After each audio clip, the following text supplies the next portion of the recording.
Shalom. I hope this comes out okay because I've been working on it for a long time. And I have no idea why it just did that. Okay, so we're going to start this table. Where did it go? Here it is. The day the sun disappeared, summer day turned to night for almost 3 hours. So really interesting. I have a table for this, and we'll go over this because I think it's really important because it's an event and ability that when things happen, it's almost like a doorway to open up and you can see what's going on behind the scenes. And I think that's why he put the tables the way he did, so you can look at maybe and feed and cry out, and maybe people can turn and have time during it. And it's about harvest, so this is the day was turned to night for 3 hours. And another sign is planet Mars. The war starts today. Mars was the god of war and also an agricultural guardian, a combination characteristic for early Rome. He was second in importance only to Jupiter and was the most prominent of the military gods in the religion of the Roman army, and most of his festivals were held in March. The Greeks call it Planet Ares. And also coming up is the day that Hitler hours of the head of state and commander-in-chief of the armies, making him an absolute dictator in 1934. So I did a table, this is all things interconnected, everything is a cycle, and we go up and around the mountain every year his cycles, we walk with him.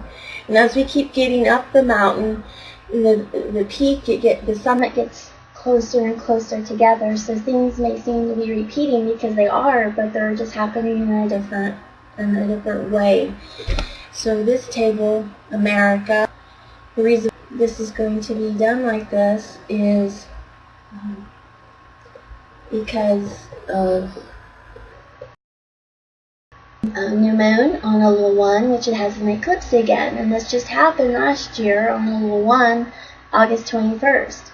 It's the same cycle that's repeating, so we have another opportunity, and it's Elul 1 that Yonah left for 40 days to tell Nineveh to repent. It was on Elul 1 that Moshe went up to the Mount of Sinai after the son of the golden calf, trying to make atonement while Israel was repenting for that. So we have this cycle repeating again for Elul 1, which is an eclipse. So, and this is going to be visible from northern and eastern Europe, northern parts of North America, and some northern and western locations in Asia, making it the most watched solar eclipse of 2018. And it's the last one. So we're going to look at the tables on this here, because it's important, because again we're going to see it in America. So America is the access term. Amos 5:16 to Jonah 4:1, that is Skipper 3:59. And when I did Nineveh, which is here, it came up as volcanism. I thought that was interesting. And then you have Nahum, and of course Elul, Valentine, which Tu B'Av is like a Valentine's Day. Everything's interconnected. Pregnancy, rebellion, and Hawaii, which that came up in this table. Okay. And then here's the rest of it. Jericho came up in this table. I'll pause it and let you look at that. And the reason why there's a connection here, because obviously we know Nahum is speaking, because this came up, America came up in as the access term at a skip of 37 in Nahum 2:7 and Nahum 3:9. So the lion, this is the Aleph tore in pieces enough for his cubs, and strangled for his lioness, and filled his holes with prey, and his dens with torn. And you can look to see what this is. So America, you have, again, volcanism. That's the way this translated this as. So, I mean, this is what the computer brought up for that, for Nineveh. And you have fire, shooting fire. You have ash here with, so here's the noon wrapping around this scroll of just a tiny 37 with ash. And then you have fire. So here's the ash right here. Fire. And then here. So this is all over the place in here, and it ends in with the hay. The horseman leaps up with his bright sword and glittering spear, and there's a multitude of slain and a heap of carcasses. I mean, he did say that he's going to destroy the world with fire. So, I mean, you've got the volcano starting, it's been erupting and all over the place. So, I mean, we're right there. Here we have the war and the wedding feast, and go out to meet him, and he's restoring a tent of meeting. And here we are, we just passed through the Tu B'Av. Behold, there is a feast of Jehovah from year to year in Shiloh, which is on the north of Beth-el, on the east side of the highway that goeth up from Beth-el to Shechem, and on the south of Lebonah. So they commanded the Benjamites go hide in the vineyards. So Judges 19. So it talks about this in new wine and the virgins, and new wine. Wine is symbolism of intimacy. And they have drunk, they have made a noise as wine. There's a noise. So think about that for a minute and just let that sink in and what this is compared to. And kingdom of heaven is compared to a man who was a king who made a wedding feast for his son. And he sent his servants to call those invited to the wedding feast, and they chose not to come. Again, he sent other servants, and he said, tell those invited, behold, my banquet is ready, and my oxen, my fatlings are killed. Everything is prepared. Come to the wedding feast. And they showed contempt and went, one to his field and another to his commerce. The rest they seized, abused, and killed his servants. But when the king heard, he was angry, and he sent his armies and destroyed those murderers and burned their city. Then he said to his servants, the wedding feast is ready, and those who were invited were not worthy. Go therefore to the ends of the world and call everyone whom you find to the wedding feast. And the wedding feast they found good, everyone, to the places, and was filled with guests. So he wants guests to come, because those that were invited, they don't want to. So the call's going out, come, come. And Tu B'Av is the Akkadian word for father. And the father is wanting to come to the wedding feast. And those who showed up, great, there's still room. Come. You know, here's Nahum, and this is the part of where America comes up. America comes up on that table. So now I will break his yoke bar upon you, and I will tear off your shackles. Jehovah has issued a command concerning you. Your name will no longer be perpetuated. I will cut off idol and image from the house of your gods. I will prepare your grave, for you are contemptible. Behold, on the mountains the feet of him who brings good news, who announces shalom, nothing missing and nothing broken. Celebrate your feast, their festival gathering, feast, pilgrim feast. O Judah, pay your vows, for never again will the wicked one pass through you. He is completely cut off. And again, you have the parable of the 10 virgins. They go into a wedding feast. He answered, I don't know you. People say, you gotta know Jesus, you have to know. Does he know you? Because I don't know you. You think you know him, but have you met with him? Have you talked with him? Have you dined with him? Have you fellowshiped with him? Have you been intimate with him and met with him in the times that he asks? So I think that's something everybody has to ask. So here we go. Probably saw a little bit of this, and then the cycle repeating. Sound the ram's horn at the new moon and at the full moon on the day of our feast.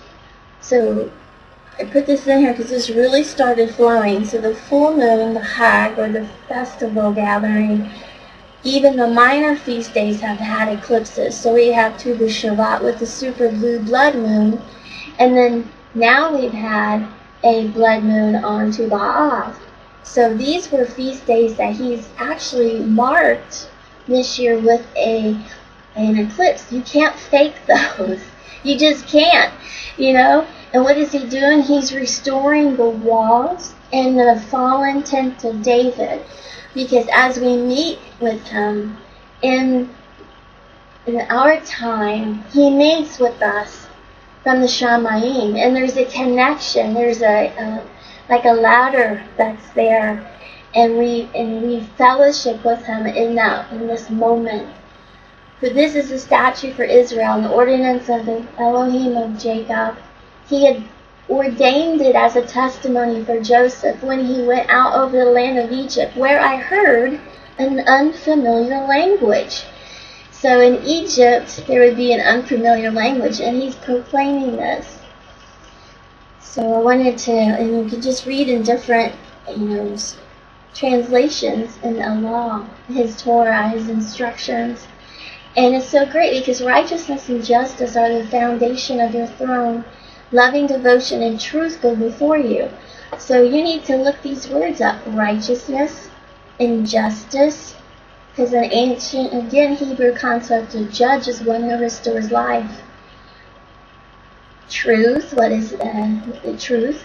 Blessed are those who know the joyful sound, who walk. Very important about your feet. Who walk, O Jehovah, in the light of your presence. And they rejoice in your name all day long. And in your righteousness they exult. For you are the glory of their strength, and by your favor our horn is exalted, and horn is authority. Okay? He gives to those authority. Glory in his holy name. Let the hearts of those who seek Jehovah rejoice. I will proclaim your name, Jehovah, to my brothers, and I will praise you in the assembly. And see, this song is really amazing because this is about the tent of meeting. Remember, they had the feast in Shiloh?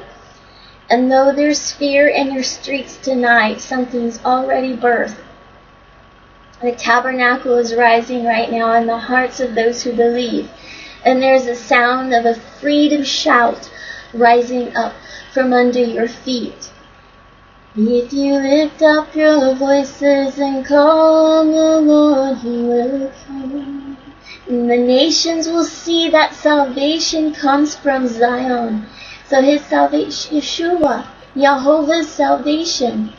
And there's a shout, and that's the Jubilee shout. And there's a freedom coming up from under your feet. It's already been birthed. And he wants you to have happy feet. And restore us, oh Elohim, cause your face to shine upon us that we may be saved.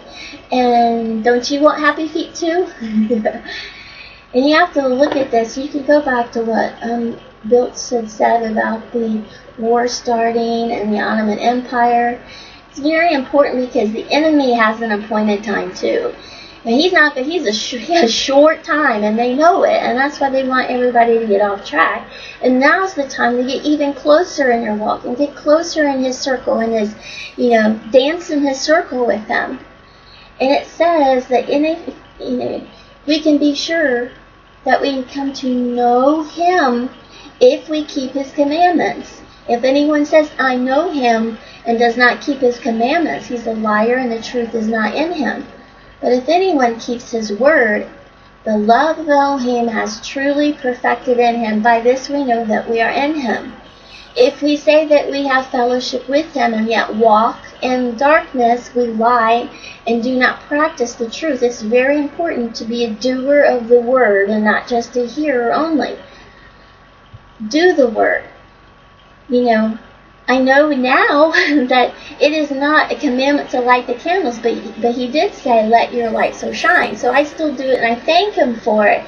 And I also, I thank you, you let me do this. So even as you keep growing in him, it's just a matter of going ahead and, at least do something to honor him. And so blessings to those who are doing his commandments. Their authority, born, shall be over the tree of life, and they shall enter the city by the gate. So it's about, he's given us authority to that, if he can trust us. And so his governmental called out ones will get to go with him. They have been gathered unto obedience. So Genesis 49:10 says, the scepter shall not depart from Judah, nor the ruler's staff from between his feet, as long as men come to Shiloh. Again, this is that connection. Shiloh was where the original tabernacle, the tent of meeting was. And unto him shall be the obedience of the peoples be. So we're coming to obedience to our chief shepherd's staff, okay? We're following him, and he's restoring these walls and the fallen tent of meeting, because we get to meet with him in this time and space when he's outside of time and space. And so if you love me, he says, keep my commandments. And remember, I had this before, the book by Abraham Heschel, the Sabbath. The Sabbath is meaningful to Elohim, for without it, there would be no holiness in our world of time. The Sabbath is a bride, and its celebration is like a wedding. We learn in the Midrash that the Sabbath is like unto a bride. Just as a bride, when she comes to her groom, is lovely, bedecked, and perfumed, so the Sabbath comes to Israel lovely and perfumed, as it is written. And on the seventh day he ceased from work and he rested. And immediately afterwards we read, and he gave unto Moshe, Kelako means when he finished, but it also means as his bride, to teach us that as a bride is lovely and bedecked, so the Sabbath lovely and bedecked. Just as the groom is dressed in his finest garments, so is a man on the Sabbath day dressed in his finest garments.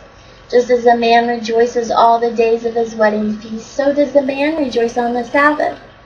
Just as the groom does no work on his wedding day, so does a man abstain from work on the Sabbath day.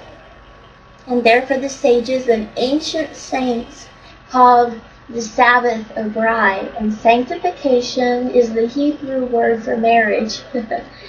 So he wanted you to do that, so you can have happy feet.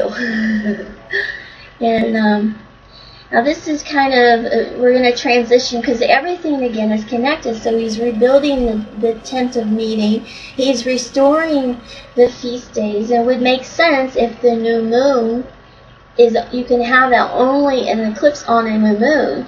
And then the full moon is the feast days that he's marked with eclipse also. So guess what he's trying to do? Restore that and get it to flow and have you be able to meet with him. So and that's why, he had me start, because I absolutely still know absolutely nothing. And I use double negatives there. I know nothing. And just to start at the beginning and let people know that you can do this. You can start and look at all this stuff. I'll find all kinds of information. But through it all, you keep seeking him and searching him with your whole heart. And you will find him when you search with him with your whole heart. And he wants you to. But he's actually done this, and he's protected this. So you just keep going, keep moving forward. And he'll do that. So this will be the ancient boulder. Oh yes, the mixture. So I might not like the man, but this quote is very interesting. Religion is excellent stuff for keeping common people quiet. Religion is what keeps the poor from murdering the rich. So lie buster number 1. In the Western Wall and all this stuff, of course everybody knows about this. I'm not going to rehash this. And just to give you an idea, just what he says, the Herodian stones have crumbled in the past. So here we have this key word, Herodian. And all this stuff says, and they said, it's not going to come down. Well, I don't know if you can, When an earthquake happens, how are you going to prevent walls from falling down? Because that's what they do, right? The site of the Dome of the Rock was Christian holy site. When Caliph Omar visited in Jerusalem, Christians believed that the rock was used as an elevated platform by Pilate. Yeshua stood upon this rock. Legend spread, and Emperor Constantine had a quote-unquote church built over this. Omar went instead to build the mosque. The dome was built as a shrine. The whole area is for Antonio. And on the other side of the western Wailing Wall was the quarters of the Roman legion where the soldiers stayed. And the shrine was then later in history covered in gold by Saudi Arabia. And then you can read here in Acts, and I highly recommend reading it in different translations because you're going to get a really good idea because, texts have been messed with. So you have here in the regiment that the whole city had stirred up. So you see Paul was preaching, and boy, they didn't like that. Again, he was sent to the Jews of Asia, saw him in the temple, and they incited all the people against him, and they laid hands on them. So they were trying to beat him, and they did, and drug him out of the temple, and the gates were shut. So while the crowd was seeking to kill him, this guy, the regiment, that the whole city had been stirred up. So immediately he took a centurion and many soldiers and ran into them. It says here, immediately he took soldiers and ran down to the crowd. When the people saw the commander and the soldiers, they stopped beating Paul. So then the mob was shouting, and they commanded him to bring him to the encampment. And when Paul came to the stairs, the soldiers carried him because of the violence of the people, because they wanted him to be hung. So look at that. There was it's an Antonio fortress. So he told Paul that you're going to testify of me in Rome. So the Antonia fortress was above the city of David. And the first thing he said, all of these things, he said, I say to you, not one stone will be left there standing, which will not be pulled down. See that no one deceives you. See, this deception is just layers and layers of deception on top of another. So when you start peeling back the deception, and you see what the truth is. See, they love not the truth. So you want the truth. He's the way, the truth, and the life. You have your loins girt about with truth. So Josephus records in Jewish Wars chapter 7, if he had not been eyewitness to the destruction of the temple, you would have never have known that a temple was there. So it also states in Micah 3:12, therefore, because you, Zion, is plowed like a field, and Jerusalem becomes heaps, the mountain and the house like a wooded height. So just one of the requirements for the temple was a natural spring. There is no natural spring where they're building this stuff at. Gihon Spring is underneath where the temple really was, and it's over 1,000 feet from the present Dome of the Rock. So it's a wall of separation, and when the wall comes down, the Shema Israel, in I, Simeon, behold, my eyes have seen your salvation, Yeshua. So, and it was important to recognize that these records show at the beginning of the 16th century, a mere 380 years ago, no Jewish people were going to the western wall of the Harim Esharif and calling it the western wall of the temple. Western wall of an early Roman fortress, finally built and enlarged by Herod the Great. King Herod called it Fort Antonio after famous Mark Antony, who lived at the end of the 1st century.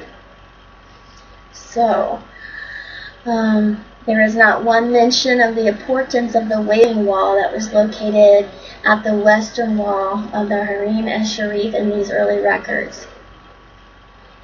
Kind of makes you wonder about this verse, and I saw no dwelling place in it, for Jehovah El Shaddai is its dwelling place and the Lamb. Lie buster number 2, the elect assembly, which is in Babylon. So you go through that. They're ministering the elect assembly, in Babylon. Peter ministered for decades in the Middle East before he allegedly visited Italy.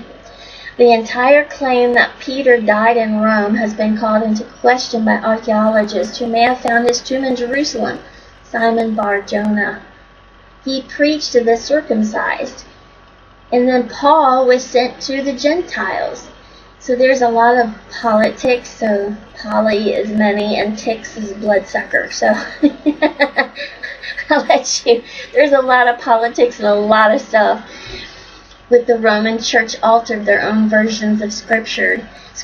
So, and this is from the footnote number 25 in the Aramaic English New Testament.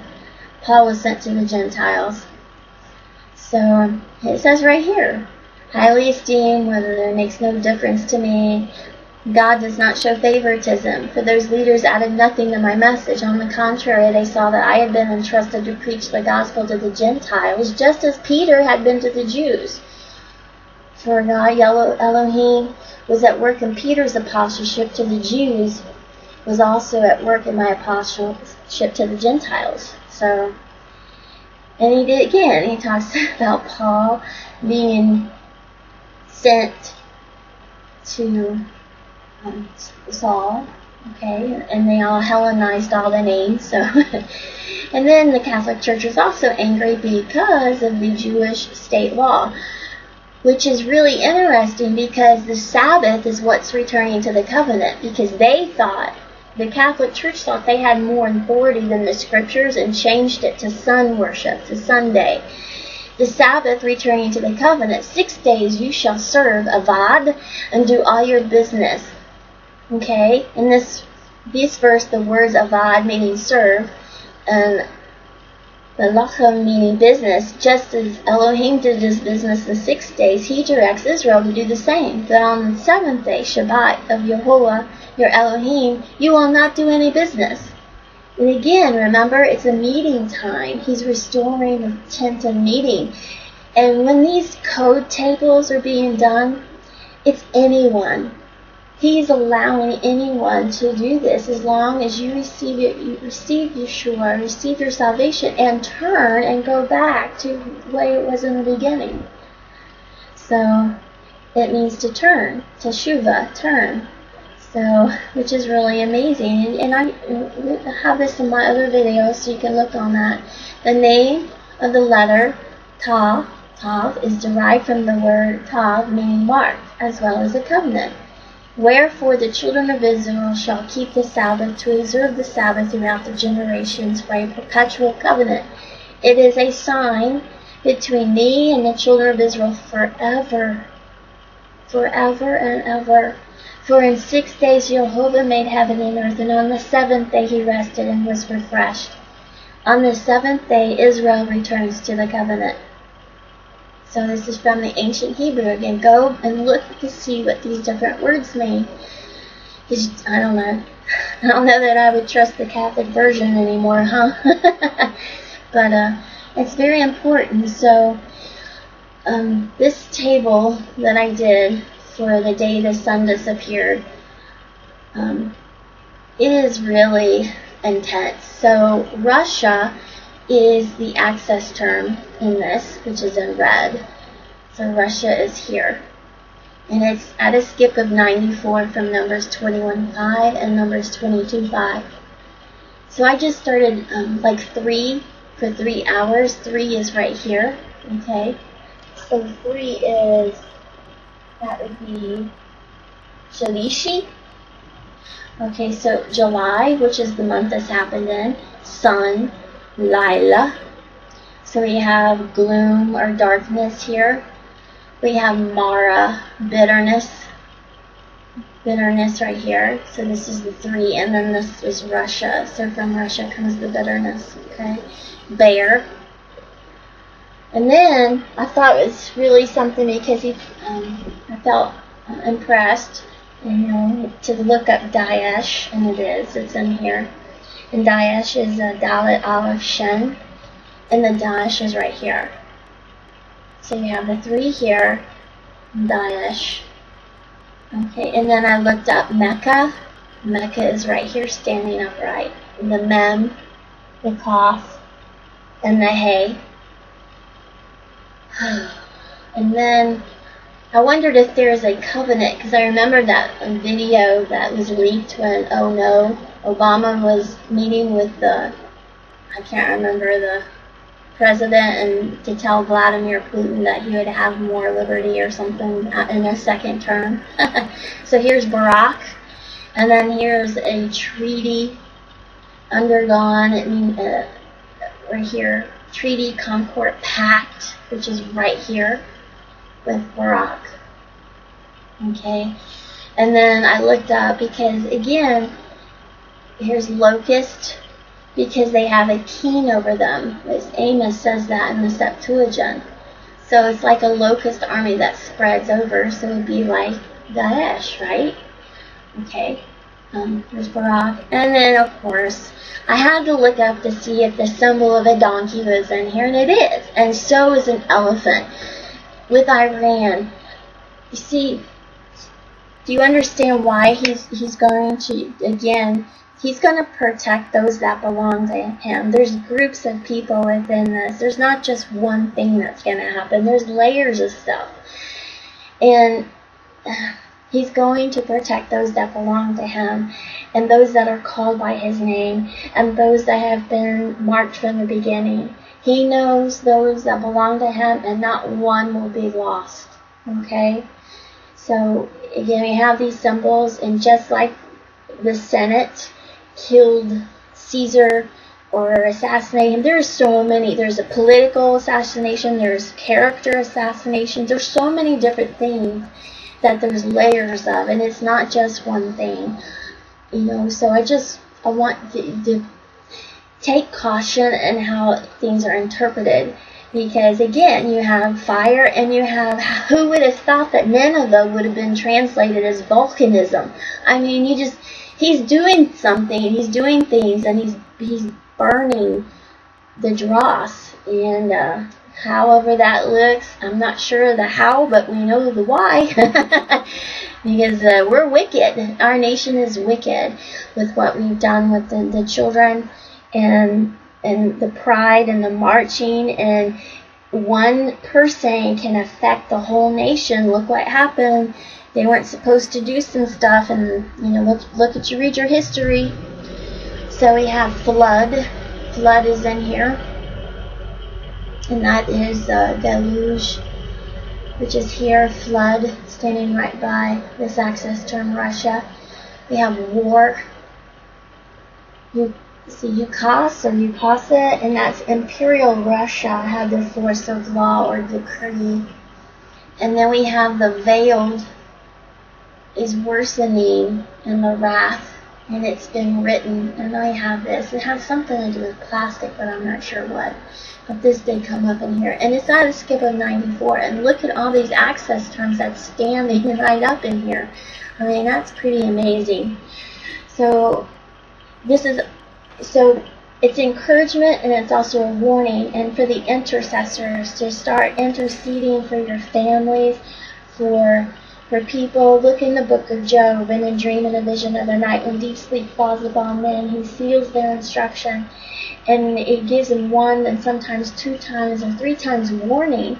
And it goes on and talks about if there's a messenger that would be able to stand and intercede for people, then he'll deliver them from a pit. So intercessors, rise up and pray like you've never prayed before for people that you know. Every time I walk into a store, you know, I take time, and I'm like, Abba, if there's anybody here that you can just whisper to, that you can reveal yourself to, he will. So we're in some great and terrible times, and it'll be a great and terrible day. And you know, he is inviting the guests. Come. He wants you to come. You know, come those who are weary, because those that have been invited, they don't want to come. They're very comfortable where they are. So we're going out to the highways and byways and compelling them to come in. Just meet with him. He is so real. He is amazing. If you knew how good he was, how just compassionate he was. He's not is somebody he's been portrayed to be in some of these churches. He's not an abuser. Okay? So, shalom, and look up and keep interceding no matter how tiring it gets, because he is coming and he is a righteous judge, and he is going to restore life to those that have been wronged. Shalom.